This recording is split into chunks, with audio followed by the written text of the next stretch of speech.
નમસ્કાર, India news ગુજરાતમાં આપ સૌનું સ્વાગત છે અને હું છું આપની સાથે કિશન તિવારી। સમાચારોની શરૂઆત કરીએ આપણે મહત્વપૂર્ણ સમાચારથી। વાત કરીએ આપણે દાદરા નગર હવેલીની। તો દાદરા નગર હવેલીમાં હનુમાન જન્મોત્સવની ધામધૂમપૂર્વક ઉજવણી થઈ રહી છે। ત્યારે જણાવી દઈએ કે હવન પૂજા પણ કરવામાં આવ્યું અને ત્યાં હજારો ભક્તોએ પ્રસાદનો લાભ પણ લીધો।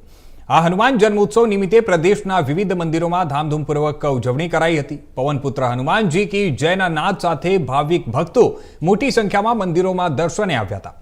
સેલવાસના આમડી વિસ્તારમાં હનુમાન મંદિર, રામજી મંદિર, પોલીસ સ્ટેશનની બાજુમાં પાતળિયા ફળિયા, 22 ફળિયા, પંચમુખી હનુમાન મંદિર, મધુબન ડેમ કોલોની, બિન્દ્રાબીન હનુમાનજી મંદિર તેમજ નરોલી ખાતે આવેલા બાલેશ્વર મહાદેવ મંદિર ખાતે હવન અને પૂજાના આયોજન સાથે મહાપ્રસાદ રખાયો હતો અને તેમજ રામ ભક્ત હનુમાનજીના અનેક મંદિરોમાં ભજન કીર્તન, રામાયણ પાઠ, સુંદરકાંડ પૂજા અર્ચના અને મહાપ્રસાદનું આયોજન કરવામાં આવ્યું હતું, જેમાં હજારોની સંખ્યામાં ભાવિક ભક્તોએ મહાપ્રસાદનો લાભ લીધો હતો।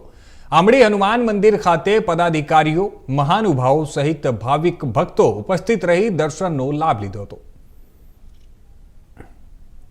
सबसे पहले मैं सभी प्रदेशवासियों को हनुमान जयंती की हार्दिक शुभकामनाएं देता हूं और यहाँ पे आमली स्थित हनुमान मंदिर में हमारे हनुमान जी भक्त मंडल द्वारा 32 सालों से महाप्रसाद का आयोजन करते हैं हम लोग और ये साल भी हमने पूजा अर्चना की है, पूजा हो गई है। अभी ये महाप्रसाद का चल रहा है, महाप्रसाद सब भक्तजन ले रहे हैं और सभी हमारे जो वॉलंटियर है, हमारे भक्तजन, हमारे जो कार्यकर्ता है, सभी साथ मिलकर हम लोग ये प्रोग्राम को सफल बनाते हैं और आप देख रहे हैं कि सभी भक्तजन महाप्रसाद का लाभ ले रहे हैं और बहुत शांतिपूर्ण